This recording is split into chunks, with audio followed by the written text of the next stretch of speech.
My life had settled into a quiet rhythm, a gentle current flowing after 3 decades as a civil engineer. I had retired to a small, comfortable house in Charleston, South Carolina, living on a modest pension. It was a simple life, filled with the memories of my late wife and the faded photographs of my daughter Sarah. It was a life I was content with, until that Friday afternoon. Sarah arrived without warning, breaking the afternoon's silence. She wore an expensive designer coat and carried a stylish leather purse. Even the way she moved was different, a blur of hurried confidence. Before I could even offer her a seat, she started in, her voice sharp and authoritative. "Dad, I need $35,000 for the wedding." I carefully set down my newspaper, pushing my reading glasses further up my nose. "Sweetheart, please sit down. Let's talk about this properly."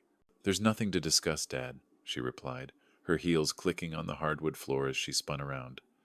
"George and Eleanor have already put down deposits on everything. The venue, the flowers, the photographer. It's all arranged. I just need you to cover your share.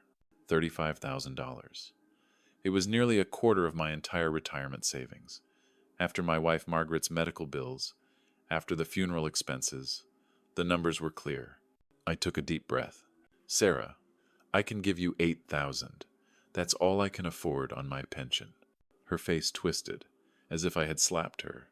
8,000? That's pathetic. She knocked the bank statements I was holding from my hands.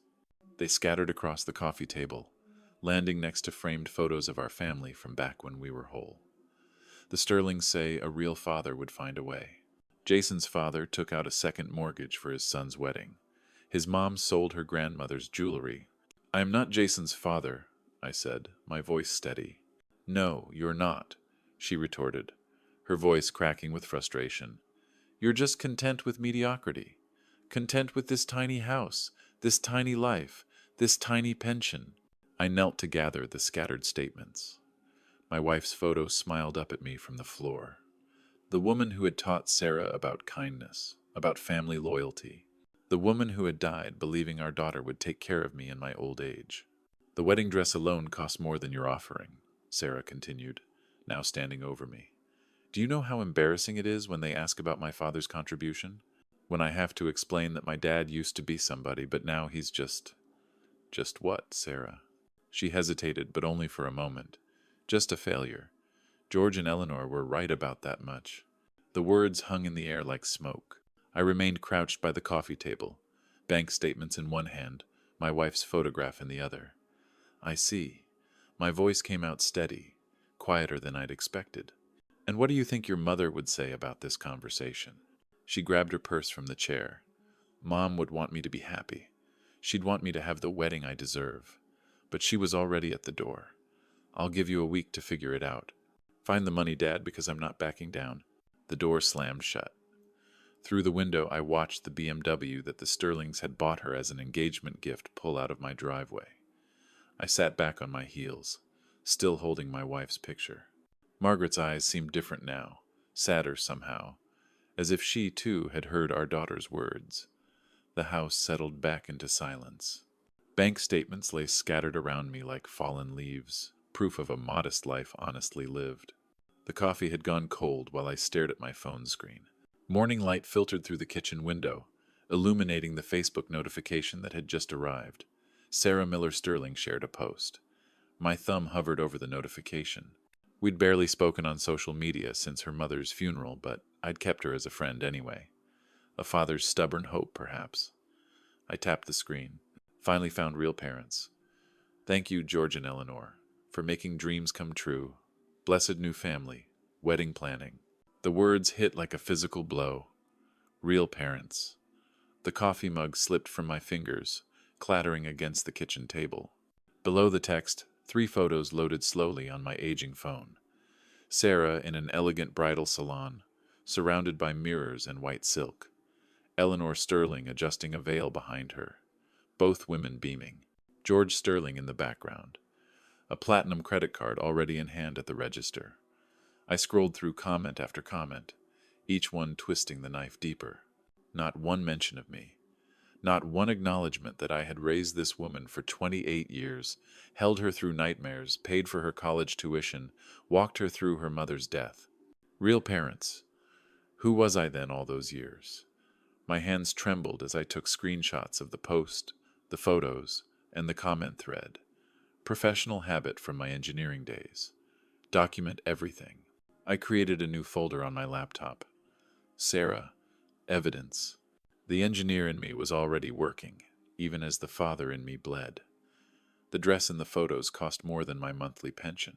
The salon looked like something from a magazine, all crystal chandeliers and marble floors. Sarah's smile was radiant. Her arms were wrapped around Eleanor like she had never hugged me that way. But it was the third photo that broke me completely. The three of them together, George, Eleanor, and Sarah, posed like a perfect family portrait. They looked complete without me. My phone buzzed against the table. A text message from Sarah. Dad, did you see my post? The Sterlings wanted everyone to know how grateful I am for real support. Still waiting for your answer about the money. 2 hours passed in a haze of rereading comments and screenshots. Each notification felt like another small cut. My phone buzzed again. Sarah. I stared at the screen for a long moment before opening the message. After everything this morning had already brought, I was not sure I could handle more. Don't come to my wedding. You're not my family anymore. The words hit differently than the Facebook post. Public humiliation was one thing. This was a personal execution. Final, absolute. I read the message 3 times, each pass making it more real. 28 years of fatherhood dismissed in a single text. The child I had rocked through nightmares, taught to ride a bicycle, walked to her first day of school. Gone. My hands trembled as I typed a response. Deleted it. Typed again. Sarah, please. We can work this out. Delete. How can you say that to your own father? Delete. After everything I've done for you. Delete. Finally, I typed 2 words. I understand. Sent. The message showed as delivered, then read. No response came. Sarah had moved on, probably back to her wedding planning with her new parents. I walked to the living room, legs unsteady. The photo albums sat on the bottom shelf, where they had been since Margaret's funeral. I pulled out the oldest one, leather-bound and worn at the edges. Our wedding day, Margaret in white lace, me in a rented tuxedo that was slightly too large. We looked impossibly young, impossibly happy. She had made me promise that day to always protect our future children, to be the kind of father who never let them down. When had it changed? When had I become disposable? I closed the album and set it aside. My phone remained silent. Sarah was not coming back from this decision. The Sterlings had won completely. But as I sat there surrounded by 28 years of family memories, something shifted inside me. The hurt was still there, raw and deep. But alongside it grew something else. A cold, methodical anger that felt familiar from my engineering days. All right, Sarah, I said aloud to the empty house. Let's see how real your new parents actually are. Hours passed in methodical planning. I had moved to my home office, the same space where I had handled engineering blueprints for 30 years. The familiar environment brought back that old analytical mindset, the one that had caught errors and solved complex structural problems when others missed them. My address book sat open on the desk, pages yellowed with age. Frank Davis, Private Investigations. I had written his number carefully in blue ink 5 years ago when he had left the insurance company to start his own firm. Call if you ever need anything, he had said at his farewell party. The business card was tucked between the pages, professional gray with black lettering, discreet but confident. Frank had always been thorough, methodical, the kind of man who found answers others couldn't. I dialed his number. Frank Davis Investigations. Frank, it's David Miller. A pause. David Miller from First Mutual. It's been years. Good evening, Frank. I hope I'm not calling too late. Not at all. What can I do for you, David? This is unexpected. I settled back in my desk chair, choosing my words carefully. I need some information about George and Eleanor Sterling here in Charleston. Complete background check. Another pause, longer this time. What's going on, David? This isn't like you. Let's just say I want to make sure I can trust some new relatives. Ah. Frank's tone shifted to business mode. I see. What kind of scope are we talking about? Everything. Financial background, business practices, property holdings, legal issues. They own Sterling Fine Arts downtown. I want to know exactly who these people are. That's comprehensive work, David. I'll need about a week for thorough results. My rate for full background investigations is 3,000, but for an old colleague. He paused, thinking. 2,000 advance, the rest on completion. $2,000, a quarter of what Sarah had demanded for her wedding. It felt appropriate. That works. What do you need from me? Full names, addresses if you have them, business names. I'll start with public records, corporate filings, tax liens, anything that shows up in the system. Is there anything specific you're looking for? I thought about Sarah's BMW, the expensive bridal salon, the easy way George had pulled out that platinum credit card. I'm particularly interested in their business practices, how they make their money, whether everything is legitimate. Understood. The kind of deep dive that looks at cash flow patterns, vendor relationships, tax compliance. Exactly. The analytical terminology felt natural, comfortable. This was what I did best. Following money trails, spotting inconsistencies. I'll send you my contract and payment information by email tonight. Should have preliminary results by next Friday. Complete report the week after. Perfect. The line went dead. I set the phone down and opened my email, waiting for Frank's contract. For the first time since Sarah's visit, I felt something other than pain. I felt purpose. My phone buzzed. A new message from Sarah. 3 days of silence had an interesting effect. My phone showed 83 missed calls. I'd kept a careful record in my old engineering ledger. 17 from Sarah the first day, 15 the second, 15 more today. George Sterling had called 23 times, his messages growing shorter and more demanding. Even Jason had called 13 times, his voice increasingly uncomfortable as he tried to mediate a situation he clearly did not understand. What fascinated me most was how quickly they had cracked.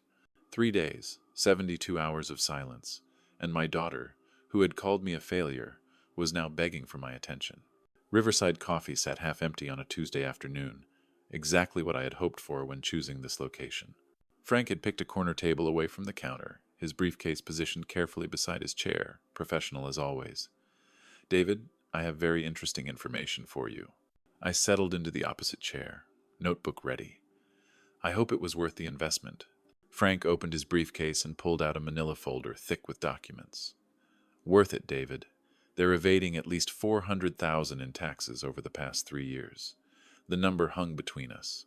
$400,000. Sarah's wedding budget was a rounding error compared to what her new parents were stealing. Tell me more. George and Eleanor Sterling are running a sophisticated money laundering operation through their galleries. Frank slid the first document across the table. Look at this. Monthly deposits from art sales that don't exist.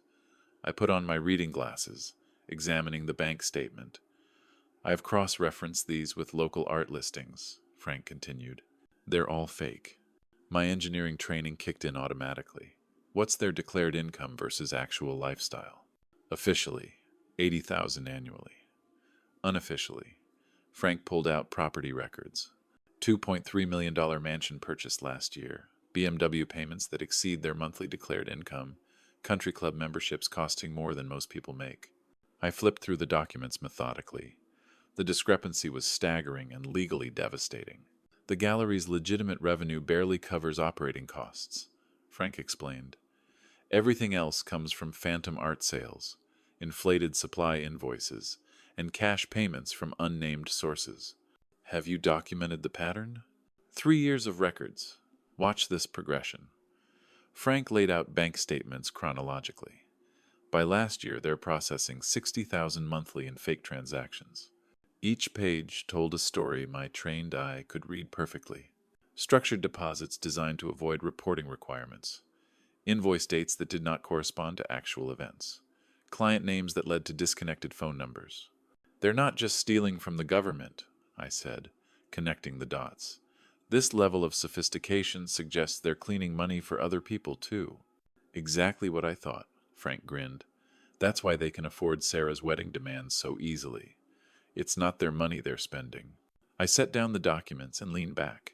Sarah had chosen criminals over her own father, people whose generosity came from theft and fraud. The irony was almost perfect. How solid is this evidence? I asked Frank, my mind already racing, building connections like an engineer drawing a blueprint. Solid enough for the IRS, the State Revenue Department, and probably federal investigators, he replied, gathering his documents. I've documented everything through legal channels, public records, legitimate business inquiries. Nothing that can't be used in court. Frank pulled out a final folder. There's more if you want it. Personal banking records will take another week, but I can trace exactly how they're moving money between accounts. Do it. I didn't hesitate. The additional cost was irrelevant now. I watched Frank pack the manila folder with the same meticulous care I had once used to roll up a set of blueprints. As he did, I made careful notes in my own ledger. Account numbers, dates, amounts. The same methodical record-keeping that had defined my engineering career would now dismantle Sarah's new family. David, can I ask what you're planning to do with this information? Frank asked, his tone shifting from professional to personal. And your family situation? I closed my notebook and looked across the bustling cafe. Normal people, living normal lives, paying their taxes, following the law, unlike the Sterlings who had bought my daughter's loyalty with stolen money. I'm going to make sure the right people see these documents, Frank. Let's just say some relationships need to be examined very carefully. He nodded, understanding the boundaries. He had given me exactly what I needed. Proof that Sarah's real parents were criminals. My phone buzzed. Sarah again. Call number 49. This time I almost smiled. 3 days after my meeting with Frank, the doorbell rang. I looked through the peephole. Sarah stood on my front steps, clutching a bouquet of white roses, my late wife's favorite. Her eyes were red-rimmed, her usual perfect makeup smudged. She looked exactly like someone who had spent days calling a phone that never answered. I opened the door. Dad, I know I hurt you, but you understand. Weddings are stressful. Of course, sweetheart. I understand. She blinked, clearly expecting more resistance. The flowers trembled slightly in her hands. May I come in? I stepped aside, gesturing toward the living room. Let me put those in water for you. As I arranged the roses in Margaret's crystal vase, Sarah perched on the edge of the sofa like a nervous bird. Her eyes darted around the familiar room, taking in the family photos that so clearly contradicted her Facebook declaration about real parents. I'll make us some tea, I said, moving toward the kitchen. Dad, wait, her voice cracked slightly. About what I posted on Facebook, people misunderstood. When I said real parents, I didn't mean. I meant supportive. You know, people who could help with the wedding. I filled the kettle methodically. Of course. The message I sent was harsh, too. I was angry, and the Sterlings were. They were so disappointed that we were fighting. They said families should stick together. Wise advice. Sarah followed me into the kitchen, hovering while I selected cups and tea bags. Earl Grey for both of us. Another small reminder of our shared history. So, you'll come to the wedding, she said, her voice small and hopeful. The Sterlings really want to get to know you better. George says he'd like to have a proper conversation, man to man. I'm sure he would, I replied, a hint of steel in my voice. We'll see. Dad, I know 35,000 was a lot to ask, but you have to understand. This is my dream wedding. The Sterlings have been so generous, and they wanted me to have everything perfect. She paused, watching me pour the hot water. They're not trying to replace you. They're able to do things you can't. Like what exactly? Well, they understand the art business. They know important people. They can open doors for Jason and me. That, she trailed off, realizing how that sounded. That I can't, that's not what I meant. But we both knew it was. I carried the tea tray to the living room, letting her follow. She sat across from me, cradling her cup like a prayer offering. The wedding's in 6 weeks, she said quietly. April 8th. The venue is gorgeous. Sterling Fine Arts private event space. George is closing the whole gallery for us. How generous of him. Dad, please don't be like this. I'm trying to apologize. I'm trying to make things right. I sipped my tea, studying my daughter's face. She looked genuinely distressed. genuinely sorry. But underneath the apology was still that familiar entitlement, that assumption that her needs should come first. You called me 49 times, I said finally. I was worried. You never ignore my calls. Maybe I should have ignored them more often. What's that supposed to mean? Nothing, sweetheart. Tell me more about the wedding plans. Sarah brightened, apparently taking this as encouragement. The ceremony's at 4 p.m. Reception immediately after. We're expecting about 200 guests. The Sterlings know so many people. Business associates, country club friends. It's going to be beautiful. I nodded, making appropriate sounds while she described flowers and music and menu choices that cost more than most people's monthly salaries, all funded by tax evasion and money laundering, though she had no idea. So, you'll walk me down the aisle? Sarah asked, her voice small and hopeful. I set down my teacup and looked at her directly. Sarah, do you remember what your mother used to say about family? She said a lot of things. She said, family isn't about who can give you the most expensive things. It's about who shows up when things get difficult. Sarah's face tightened. The Sterlings have shown up for me. Have they? Yes. They've given me everything you couldn't. They've treated me like their own daughter. Is that what you want? To be their daughter instead of mine? I want both. The words burst out of her, raw and frustrated. Why can't I have both? I stood up, collecting the empty teacups. Because, sweetheart, some choices have consequences. She followed me back to the kitchen, hovering anxiously while I rinsed the dishes. Dad, the Sterlings want to invite you for dinner tomorrow night. They want to clear the air, start fresh. George thinks maybe we all got off on the wrong foot. I dried my hands carefully, considering dinner with the Sterlings a chance to see the criminals up close, to observe how they operated, to study my enemies before I destroyed them. What time? I asked. Sterling Fine Arts occupied a corner building downtown, all glass and steel with valet parking. I had driven past it countless times, never imagining I'd enter as the father of a family that owned it through fraud. Sarah waited by the hostess stand, practically vibrating with nervous energy. Dad, you came! She rushed over, her dress rustling like expensive paper.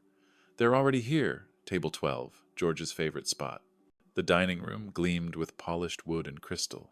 Expensive art, clients, and clothes that cost more than my monthly pension, the kind of place where money talked in whispers. George Sterling rose as we approached, extending his hand with practiced confidence. David, welcome to our little place. Little place? The restaurant probably cost more than my house. Eleanor remained seated, offering her hand like royalty. We're so glad you could join us. Sarah's been worried sick about this family situation. I took the offered chair, noting the prime location with clear views of the entire room, perfect for observing operations. Well, we can't have Sarah worried. This is her special time. Exactly, George signaled the waiter. Nothing but the best for our girl. Wine? I've got a 2018 Bordeaux that will change your life. $200 wine. I nodded while mentally calculating how many fake invoices it took to afford such casual luxury. Sarah beamed as George ordered for the table. Eleanor launched into wedding plans, each element more expensive than the last. The flowers alone are $12,000, she said casually, but Sarah deserves perfection. She certainly does, I agreed, watching a man at the next table discreetly slide an envelope to a woman who pocketed it without looking. No receipt, no record. Classic money laundering. Of course, George leaned back. We understand your limitations. Fixed income, modest savings. That's why we stepped in. Sarah needed real support. Real support from criminals. I appreciate your generosity. Sarah's always dreamed of a beautiful life, and she'll have it. Eleanor's voice carried that tone wealthy women used for charity cases. We can give her things that others simply can't. I sipped the expensive wine, watching staff exchange documents at various tables. Cash changed hands, envelopes disappeared, and the Sterlings presided over it all with casual authority. Business seems good, I observed. Outstanding. George's chest puffed with pride. We've expanded into catering, private events. The profit margins are incredible. Because you don't report half of it, I thought, discreetly photographing an invoice someone had left on the table behind George. Heritage Wedding Catering. one of Frank's phantom companies. Sarah chattered about honeymoon plans while I documented evidence. A stack of cash disappeared into a server's apron. A businessman paid with multiple credit cards and an envelope of currency. David, Eleanor interrupted. We want you to know Sarah is family now. Our daughter in every way that matters. Kind? George laughed. We've given her a future. Country club membership, social connections, business opportunities, things a pension simply can't provide. The condescension was breathtaking. Two criminals lecturing me about providing for my daughter with stolen money. You're right, I said humbly. I couldn't give her what you can. Sarah squeezed my hand, radiant with happiness. If only she knew she was celebrating with tax evaders and money launderers. George and Eleanor regaled us with business stories, each one revealing more criminal activity. Phantom employees, inflated expenses, cash customers who paid premium prices for services that did not exist. The secret, George winked, is understanding cash flow, maximizing income streams while minimizing overhead. Minimizing taxes, he meant. My phone buzzed as I photographed another transaction. Frank, probably with investigation updates. Sarah tells me the wedding's at your private event space.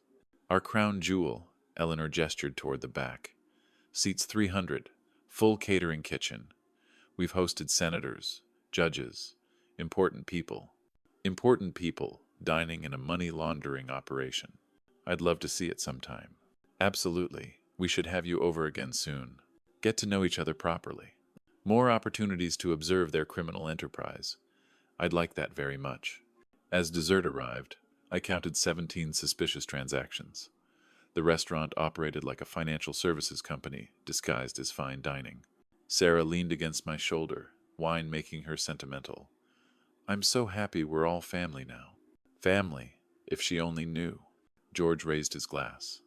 To family, to new beginnings, to understanding what really matters. I raised my glass, meeting his eyes. To getting exactly what we deserve. The week that followed passed in methodical preparation.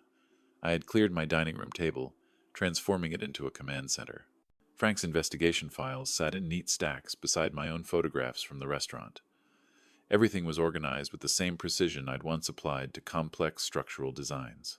Frank arrived Tuesday morning with his final report, a thick manila envelope that felt heavy with consequences. David, this is enough to put them away for 5 years minimum. I opened the folder, scanning pages of documented fraud, bank records, fake invoices, tax returns that bore no resemblance to their actual lifestyle. It was professional, thorough, devastating. I don't want them in prison, Frank. I want Sarah to see the truth. He raised an eyebrow. That's not what I expected. Prison would be too private, too clean, I said, setting down the documents. Sarah chose them over me because of their money. She should know where that money really comes from. The next 3 days blurred together in careful preparation. I digitized every document, creating backup copies on 3 different devices. The engineer in me insisted on redundancy. If one system failed, the others would preserve the evidence. Thursday morning, I drafted my complaints to the IRS and the State Revenue Department, 12 pages of detailed allegations supported by photographs and financial records. I printed 3 copies, sealing them in separate envelopes for different federal agencies, a coordinated attack that would hit them from multiple directions. The federal investigation would take months to develop, but Sarah's wedding was in 5 days. Friday evening, I assembled my special wedding gift, a leather portfolio containing copies of every incriminating document, arranged chronologically to tell the story of systematic fraud. On the cover page, I wrote a simple note for Sarah, so you can see who your real parents actually are. Love, Dad. The ceremony hall gleamed with white roses and crystal chandeliers. $12,000 worth of arrangements, more than I had offered Sarah for her entire wedding. The venue was perfect, elegant, expensive, everything the Sterlings wanted their money to buy. Sarah appeared in the doorway, radiant in silk and lace. Her face lit up when she saw me. Dad, you're here. She rushed over, her dress rustling like expensive paper. Behind her, Eleanor Sterling supervised photographers with the authority of someone who had paid for everything. I have something for you, I said, reaching into my jacket. The sealed envelope felt warm against my fingers. A special wedding gift. Make sure you open it tonight when you have time to read it properly. Sarah took the envelope, eyes bright with curiosity. What is it? Something important. Something that will help you understand your new family better. She hugged me, still clutching the envelope. Thank you for being here, Dad. Having you accept the Sterlings means everything to me. I watched her tuck the envelope into her bridal bag next to her lipstick and tissues. Such a small package to contain such explosive information. Guests began filing in, 200 people in their finest clothes, all here to witness Sterling generosity. George Sterling appeared beside me in his designer tuxedo. David, Sarah looks beautiful, doesn't she? She does indeed. We spared no expense today, only the best for our girl. He gestured toward the elaborate arrangements. Costs more than most people make in a year, but Sarah deserves perfection. Perfection bought with stolen money. The musicians began playing. I found my assigned spot, noting how the Sterlings had arranged everything to showcase their importance. They sat in the front row like royalty, accepting congratulations from guests who praised their generosity. Such a beautiful wedding, the woman beside me whispered. The Sterlings have been so good to that girl. Sarah appeared at the back of the hall, glowing with happiness. No traditional father-daughter walk. George Sterling had claimed that honor too, walking beside her as the man who had made this day possible. I watched my daughter float down the aisle on the arm of a criminal, her face radiant with joy. The reception had lasted 4 hours. Dinner, toasts, dancing, everything the Sterlings had orchestrated to perfection. I watched from my assigned table as Sarah finally reached for her bridal bag. The sealed envelope emerged, pristine white against her silk gloves. "What's this, Dad?" she called across the ballroom, holding up my gift. "Open it, sweetheart. It's something special." She broke the seal carefully, unfolding the cover letter first. "Dear daughter, meet your real parents." Sarah's smile faded as she read. Her eyes moved to the documents beneath. Bank statements, tax returns, money laundering evidence, page after page of Sterling crimes, professionally documented. The color drained from her face. "Sarah?" Jason leaned over, concerned. "What is it?" She handed him the letter, then spread the financial documents across the white tablecloth. Bank records showing unreported income, fake invoices, tax returns claiming poverty while living in luxury. Eleanor Thompson noticed the commotion first. "Sarah, dear, what's wrong?" Sarah looked up, documents clutched in trembling hands. "Is this true? Are you really stealing money?" The ballroom began to quiet. Guests turned toward the head table, sensing drama. George Sterling stood quickly, his face flushing red. "That's all lies. Your father's just jealous because we could give you what he couldn't." "Jealous?" I rose from my seat, walking toward the head table. Every eye in the ballroom followed me. "No, George. I just wanted my daughter to know the truth about her new parents." Eleanor grabbed for the documents, but it was too late. Guests at nearby tables had already seen them. Phones appeared to photograph the evidence. $400,000 in tax evasion, I announced to the room. Money laundering through their fake art sales. Your wedding was paid for with stolen money, Sarah.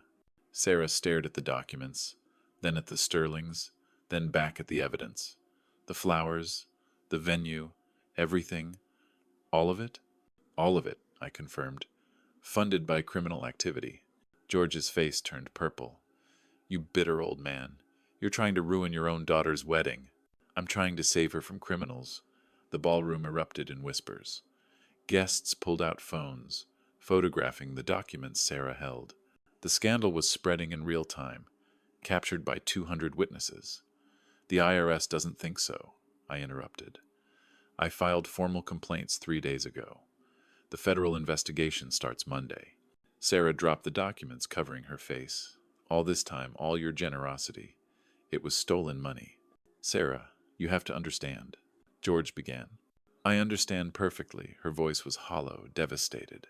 "You bought me with money you stole from other people."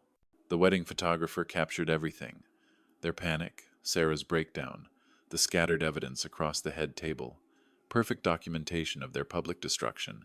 Guests began standing, some approaching for closer looks, others backing away as if witnessing a crime scene. The elegant reception had transformed into a scandal. Jason sat frozen, staring at his new in-laws. "My parents! They're really tax evaders and money launderers? I confirmed. The art gallery is a front for washing illegal cash. Eleanor made one final desperate attempt. David, surely we can discuss this privately. Like you discussed publicly, replacing me as Sarah's father? I smiled coldly. No, Eleanor. This conversation happens here, in front of everyone who witnessed your triumph. Sarah finally looked up, mascara streaking down her cheeks. Dad, I'm so sorry. I said such terrible things to you. You were manipulated by criminals, sweetheart. You couldn't have known. George Sterling, who had walked my daughter down the aisle, stood exposed as a common thief. Eleanor, who had played loving mother figure, was revealed as his partner in crime. The wedding guests, their friends, business associates, social connections, had become witnesses to their complete downfall. Sarah gathered the scattered documents. What happens now? Now, I said, watching the Sterlings' faces crumble. Justice happens. The ballroom buzzed with conversation, phones, and reputations being destroyed in real time. The envelope had opened, the bomb had exploded, and the Sterlings were getting exactly what they deserved. 5 days later, Sarah stood on my doorstep with tears streaming down her face and her arms full of expensive gifts. Dad, I'm so sorry. I was a terrible daughter. She collapsed into the living room chair, still in her designer clothes, but looking smaller somehow. The diamond earrings Eleanor had given her caught the afternoon light, sparkling like guilt made manifest. You're my daughter, Sarah, and I'll always love you. But now you know the difference between people who really love you and people who just want to use you. She nodded, wiping her eyes with a tissue. I brought everything back. All the jewelry, the clothes, the purse. I can't keep any of it now that I know where it came from. I watched her unpack the expensive items onto my coffee table. Thousands of dollars worth of gifts, each one a small bribe to buy her loyalty. How can you forgive me after everything I said to you? Because real love doesn't have a price tag, and that's something the Sterlings will never understand. Sarah picked up one of the family photos from the mantel, her mother holding her as a baby. I wish Mom were here. She would have seen through them, wouldn't she? Your mother always said the most expensive gifts often come with the highest cost. The IRS came to their gallery yesterday, Sarah said quietly. Closed it down, took boxes of records. George tried calling me, but I couldn't talk to them. I nodded. The federal investigation I'd triggered was moving faster than expected. Good. They'll face justice through proper channels now. That's how it should be. Sarah sat down the photo and looked at me directly. You could have just told me they were criminals. Why did you wait? Why did you let me go through with the wedding? Would you have believed me without proof? Or would you have thought your bitter father was just trying to ruin your happiness? She was quiet for a long moment. I would have chosen them. Even if you'd told me the truth, I would have chosen them because of their money. And now I understand why you always said the most important things can't be bought. We spent the afternoon going through old photo albums, pictures of Sarah's childhood, family vacations on modest budgets, birthday parties in our small backyard. None of it glamorous, but all of it real. I want to have a proper blessing, Sarah said as we closed the last album. Just us, maybe a few real friends. Nothing fancy, nothing expensive, just honest. I'd like that. Jason's devastated about his parents. He never suspected anything. We're thinking of moving away from Charleston, starting fresh somewhere. That might be wise. Sarah gathered up the expensive gifts, placing them carefully in shopping bags. I'll donate these to charity. Someone might as well get some good out of them. Your mother would be proud of that decision. As she prepared to leave, Sarah hugged me tightly. I'm sorry it took criminals and a federal investigation for me to realize what I already had. The important thing is that you understand now. Will you walk me down the aisle at the real ceremony? I'd be honored. After she left, I sat in my living room surrounded by family photos and memories. The expensive gifts were gone, replaced by something much more valuable. My daughter's love and respect, earned honestly this time. My phone rang. Frank Davis. David, you've been watching the news? Some of it. Sterling Fine Arts is finished. The IRS found enough evidence to prosecute for tax evasion, money laundering, and fraud. George and Eleanor are looking at serious prison time. Good. The local paper wants to interview you. Hero father exposes criminal in-laws to save daughter. Interested? I looked at Margaret's photo on the mantel, then at the family albums scattered across the coffee table. No, Frank. Some victories don't need publicity. I hung up and returned to my photo albums. In a few weeks, Sarah would have her honest wedding blessing. Simple, modest, real. Everything the Sterling's extravaganza wasn't. Outside, spring was turning to summer in Charleston, the season of new beginnings. My phone buzzed with a text from Sarah. Thank you for loving me enough to tell me the truth, even when it hurt. I smiled and set the phone aside. Justice had been served. My daughter was safe. And sometimes, that's exactly enough.